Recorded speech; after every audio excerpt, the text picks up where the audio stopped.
Hello friends, welcome back to my channel commerce with Sonia. आज हम लोग पढ़ने जा रहे हैं प्लानिंग के बारे में। Let's start. हम लोगों ने ऑलरेडी प्रीवियस वीडियो में प्लानिंग के बारे में पढ़ लिया है कि क्या होती है प्लानिंग।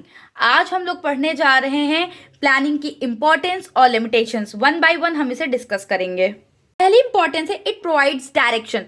प्लानिंग जो है वो किसी भी मैनेजमेंट को, ऑर्गेनाइजेशन को डायरेक्शन प्रोवाइड करती है, यानी कि मैनेजमेंट ऑर्गेनाइजेशन को किस तरफ काम करना है, उनका जो है डायरेक्शन क्या होना चाहिए वर्क का, वो प्लानिंग बताती है। It reduces the risk of uncertainty. हमें पता है कि हम जो है फ्यूचर के लिए प्लान करते हैं, प्रेजेंट में बैठ के एक फ्यूचर में हमें क्या करना है हम ये प्लान कर रहे होते हैं, और फ्यूचर हमेशा अनसर्टेन है, यानी फ्यूचर में क्या होने वाला है ये बात किसी को नहीं पता। बट अगर हमने प्लानिंग कर रखी है, हमारे पास जो है बहुत सारे ऑप्शंस होते हैं कि अगर ऐसा होगा तो हम ये कर लेंगे, ये चीज़ हो जाएगी तो हम ये परफॉर्म करेंगे। यानी हम जो है जो रिस्क ऑफ अनसर्टेनिटी है कि अब क्या करें, ये वाले रिस्क को जो है कम कर सकते हैं। खत्म नहीं कर सकते हैं, लेकिन उसे क्या कर सकते हैं, हम उसे रिड्यूस कर सकते हैं। It reduces overlapping and wastage of activity. अगर हम चीज़ों को प्लान करके करेंगे तो ओवरलैपिंग यानी दो लोग एक ही काम कर रहे हैं, या वेस्टेज ऑफ एक्टिविटी को जो है कम कर सकते हैं।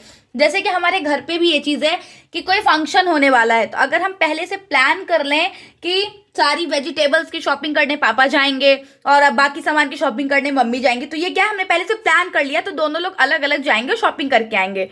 बट अगर पहले से प्लान नहीं है, हो सकता है पापा भी वेजिटेबल्स खरीदने चले जाए, मम्मी भी वेजिटेबल्स खरीदने। अब यहाँ पे क्या हो गया, ओवरलैपिंग हो गई, यानी दो लोग एक ही काम करने पहुंच गए, और इससे क्या है, वेस्ट हो रहा है, टाइम भी आपका वेस्ट हो रहा है, आपकी इफिशियंसी वेस्ट हो रही है। तो प्लानिंग इसको भी क्या करती है, रिड्यूस करती है। It promotes innovative idea. Planning क्या है, इनोवेटिव, नए नए आइडियाज को, नए नए तरीकों को जो है मोटिवेट करती है, प्रमोट करती है। It facilitates decision making. Planning का जो सबसे इंपॉर्टेंट वर्क है, वो सबसे इंपॉर्टेंट वर्क है कि वो डिसीजन लेने में हेल्प करती है। अगर हम जो है चीज़ों को प्लान कर लेते हैं, हमने कल ये चीज़ उसकी कैरेक्टरिस्टिक्स में भी पढ़ी थी कि प्लानिंग जो है वो एक मेंटल एक्सरसाइज है, उसमें वो डिसीजन मेकिंग में हेल्प करती है। तो हमें जो है कोई भी डिसीजन लेना होता है, तो हमने जो प्लान कर रखा है उसके अकॉर्डिंग हम इजीली क्या कर सकते हैं, अपने डिसीजंस ले सकते हैं। लास्ट इंपॉर्टेंस है, it establish standard for controlling. Planning एक स्टैंडर्ड सेट कर देती कंट्रोलिंग के लिए, यानी हमें स्टार्टिंग में ही पता है कि हमें कहाँ पहुंचना है। जैसे कि आपका 12th है, बोर्ड्स हैं, तो पेरेंट्स ने पहले एक स्टैंडर्ड सेट कर दिया कि बेटा यू हैव टू क्रॉस 90, आपको 90 क्रॉस करना है। तो आपका जो है एक स्टैंडर्ड सेट है। अब आप क्या कर रहे हो, अपनी चीज़ों को कंट्रोलिंग में उसी अकॉर्डिंग देख रहे हो कि हम प्री बोर्ड्स में कितना मुझे मिल रहा है, फर्स्ट प्री बोर्ड में कितना था, सेकेंड प्री बोर्ड में मैं 90 तक पहुंच भी रहा हूँ कि नहीं। मतलब आपका एक स्टैंडर्ड सेट है। उससे ज़्यादा हो रहा है बहुत अच्छी बात है, बट उससे कम हो रहा है तो क्यों हो रहा है, क्या कारण है, हम उसको कैसे ठीक कर सकते हैं, ये सारी चीज़ें। यानी जो प्लानिंग है वो कंट्रोलिंग का एक स्टैंडर्ड सेट कर देती है कि हमें कहाँ तक चीज़ों को कंट्रोल करना है, हमें क्या ऑब्जेक्टिव चाहिए। थी इंपॉर्टेंस। अब बात कर लेते हैं लिमिटेशंस की। सबसे पहली है लीड्स टू रिजिडिटी। प्लानिंग जो है वो थोड़ी रिजिड होती है। रिजिड मतलब होता है जिद्दी, हटी। हमने एक प्लान जो है डिसाइड कर लिया, तो अब हम उसको चेंज नहीं करते, हमें उसी के अकॉर्डिंग वर्क करना पड़ता है। बट क्योंकि फ्यूचर हमेशा एक जैसा नहीं होता, हमें नहीं पता कि फ्यूचर में क्या होने वाला है, तो हो सकता है कि फ्यूचर में जो हमने चीज़ें सोच ली अब उसकी ज़रूरत ही नहीं है, बट प्लानिंग किया है तो हमें वो चीज़ परफॉर्म करनी पड़ती है। May not work in dynamic environment. हमने पहले ही 3rd चैप्टर में पढ़ा था कि इन्वायरमेंट डायनेमिक है। डायनेमिक का मतलब होता है वो चेंजिंग है, हर जगह सेम नहीं है, अलग अलग है, हमेशा टेक्नोलॉजी चेंज हो रही है, बहुत सारे इन्वायरमेंट के जो है रीजंस हो सकते हैं चेंज होने के, तो इन्वायरमेंट डायनेमिक है। आज हो सकता है गवर्नमेंट पॉलिसीज हमारे फेवर में, हमने प्लानिंग कर दी, 4 महीने बाद गवर्नमेंट पॉलिसीज चेंज हो गई। अब इस डायनेमिक इन्वायरमेंट के लिए हम तुरंत से अपनी प्लानिंग नहीं चेंज कर पा रहे, तो ये एक जो है लिमिटेशंस है प्लानिंग का।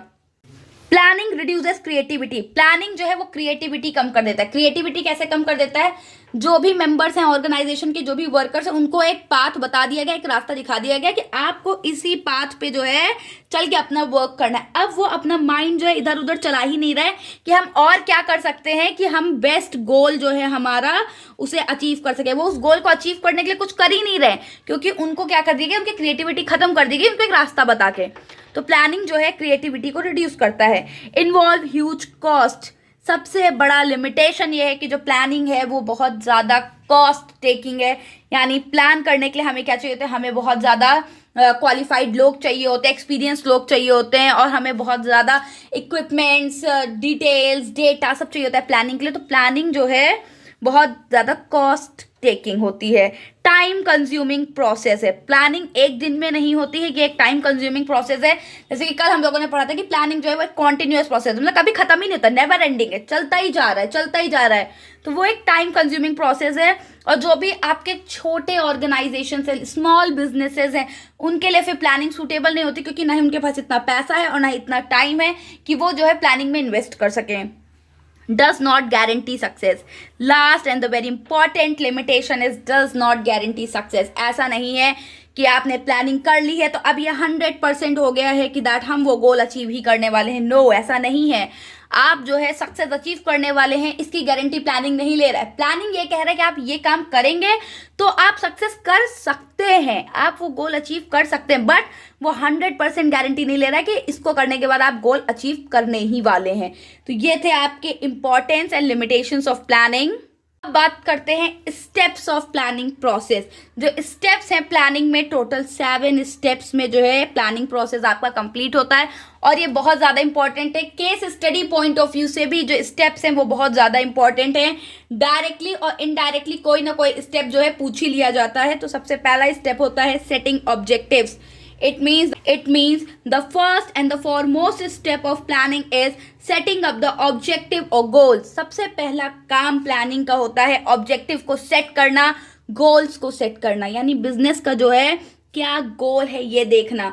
और जो भी ऑब्जेक्टिव सेट किया गया है वो हर डिपार्टमेंट के, हर ऑर्गेनाइजेशन के लिए सेट किया जाता है कि कैसे कौन वर्क करेगा। तो अपने डिपार्टमेंट का जो है पहले टारगेट अचीव हो, फिर ऑर्गेनाइजेशन का जो है टारगेट अचीव हो। इसका मतलब ऐसा नहीं है कि पूरे ऑर्गेनाइजेशन का बस गोल सेट कर दिया हमने और काम हो गया, नहीं, हमें हर डिपार्टमेंट का भी गोल सेट करना होता है।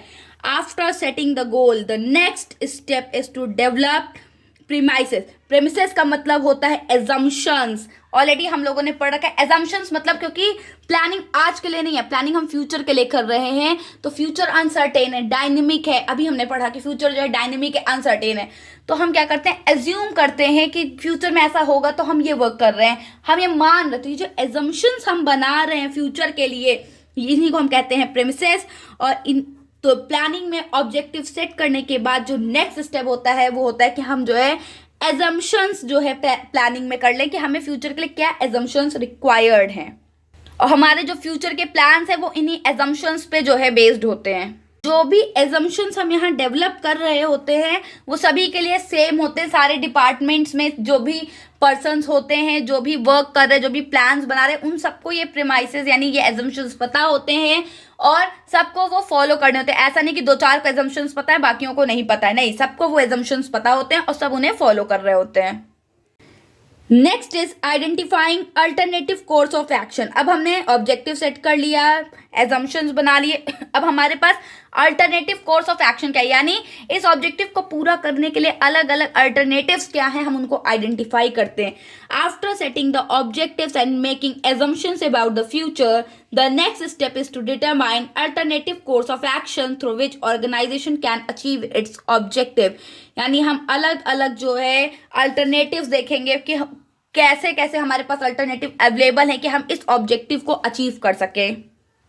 जैसे कि एग्जाम्पल के लिए अगर जो है कंपनी है उसका ऑब्जेक्टिव है कि वो बिजनेस को ग्रो करना चाहती है, तो अब उसके पास बहुत सारे अल्टरनेटिव है। पहला अल्टरनेटिव तो है कि वो कॉस्ट कंट्रोलिंग करे, दूसरा है कि वो सेम लाइन का प्रोडक्ट जो है उसका प्रोडक्शन ज़्यादा कर दे, तीसरा है कि वो प्रोडक्ट मिक्स कर दे यानी एक नया कोई प्रोडक्ट ले आए, या फिर वो किसी कंपनी के साथ ज्वाइंट वेंचर कर ले, यानी उसके पास अलग अलग अल्टरनेटिव है अपने गोल को अचीव करने के लिए। अब उसे डिसाइड करना है कि उसके पास कौन कौन से अल्टरनेटिव हैं। जब सारे अल्टरनेटिव डिसाइड हो जाएंगे तो जो नेक्स्ट स्टेप है वो है इवैल्यूएटिंग अल्टरनेटिव कोर्सेज।